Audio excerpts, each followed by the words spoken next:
I never expected my own family to steal my spotlight, yet there I was, standing in the dining room doorway, my portfolio slipping from my fingers, papers scattering across the polished hardwood floor while my mother and sister rehearsed lines meant for me.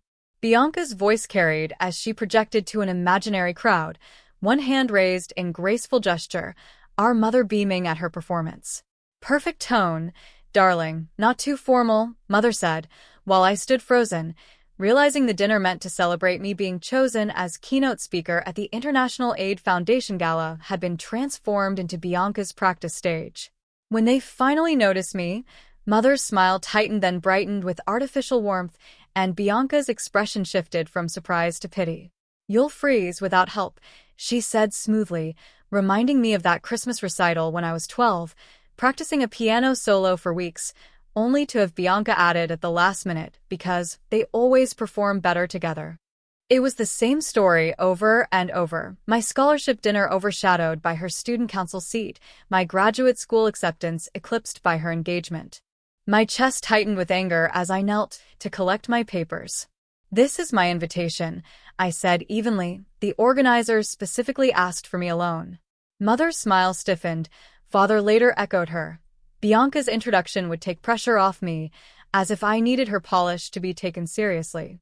Standing alone across from them, I realized this was never about support, only control.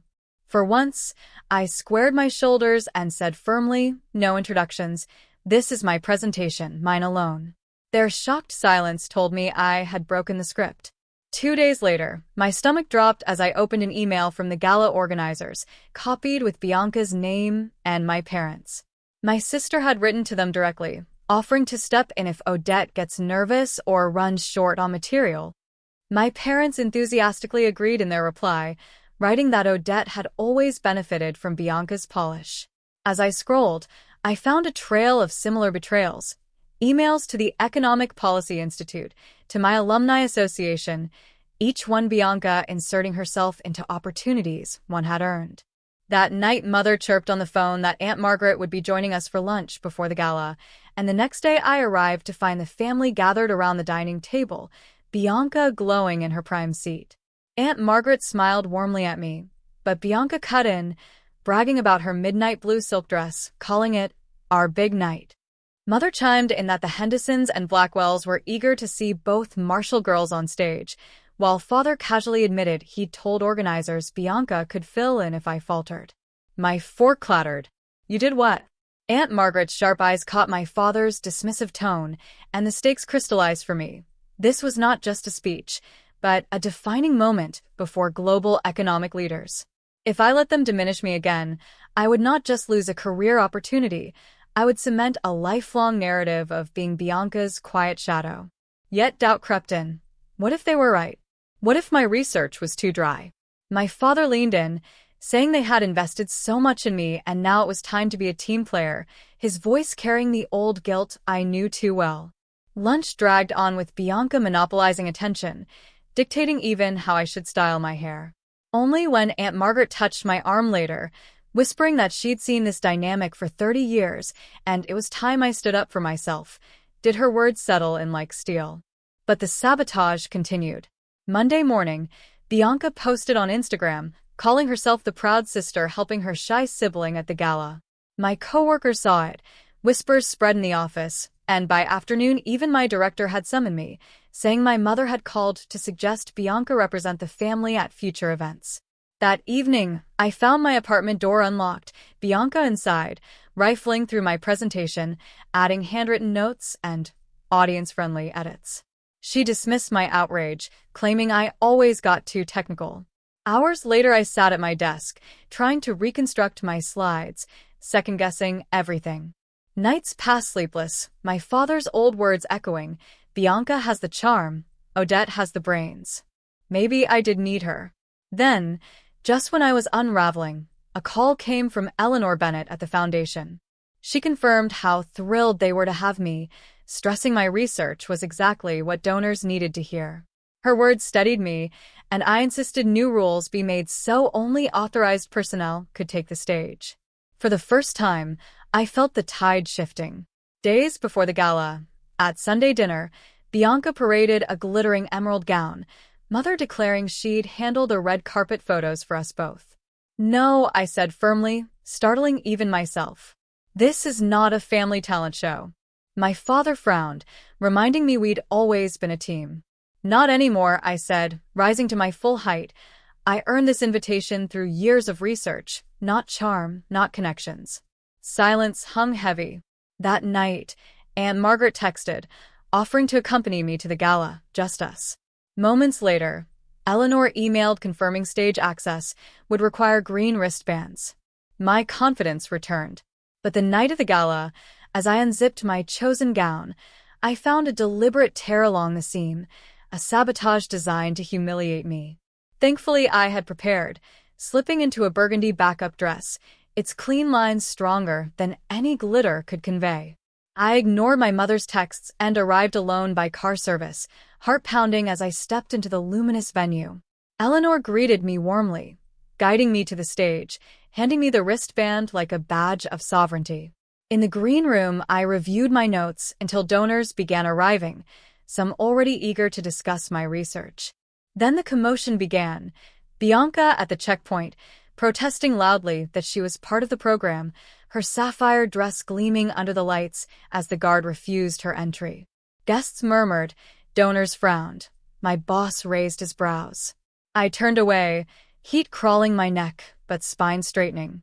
Aunt Margaret sat proudly at her table near the front, a silent anchor, while a colleague positioned himself strategically to block interference. When the lights dimmed, Eleanor offered me her arm, as if escorting royalty, and I walked toward the stage alone, for the first time in my life unaccompanied, stepping into the light that was mine. The master of ceremonies tapped the microphone and introduced me as the keynote speaker, and as Eleanor squeezed my arm gently before letting go, I mounted the stage steps alone, heart hammering but stride steady. For once, no one walked ahead of me, no one hovered at my side to claim part of my moment. The spotlight felt warm on my face, almost comforting. I adjusted the microphone, looked out over the glittering crowd, and began. "Good evening, I'm Dr. Odette Marshall, and tonight I'll be sharing research on sustainable economic development." The words flowed with surprising ease, months of work distilled into clear, commanding points, each graph and chart behind me the result of my own painstaking analysis. Confidence grew with each sentence, the audience leaning forward, pens scratching notes, executives from organizations I had admired for years focusing entirely on me. I spoke not just of data, but of empowerment, of what happens when overlooked voices claim their place, when communities thrive because they step out of shadows. Meeting Aunt Margaret's proud gaze, I acknowledged those who truly supported me, and the strength in my voice startled even myself. Then, from the corner of my eye, I saw Bianca rise from her seat, smoothing her emerald gown, father waving frantically, mother whispering to neighbors that both daughters would be presenting. The security officer blocked Bianca smoothly, voice firm as she said only authorized presenters could pass. A ripple of murmurs ran through the audience as Bianca's protest faltered, and suddenly she was no longer the radiant star, but a disruptive bystander. I straightened taller, refusing to glance their way, and continued. "When we validate voices on merit," I told the donors, "we restore dignity, the foundation of all sustainable futures." The applause began before I even finished, rising into thunderous ovation that washed over me. Hands reached out with business cards, invitations spilling in from the World Bank, the UN, global forums eager to adopt my frameworks. I walked off stage into a world that was finally, unmistakably mine, while my family sat in stunned silence, Bianca's face caught between disbelief and something that looked like recognition. Months passed, and I stood at an international summit in Stockholm, not only speaking but leading discussions with confidence that no longer needed rehearsal.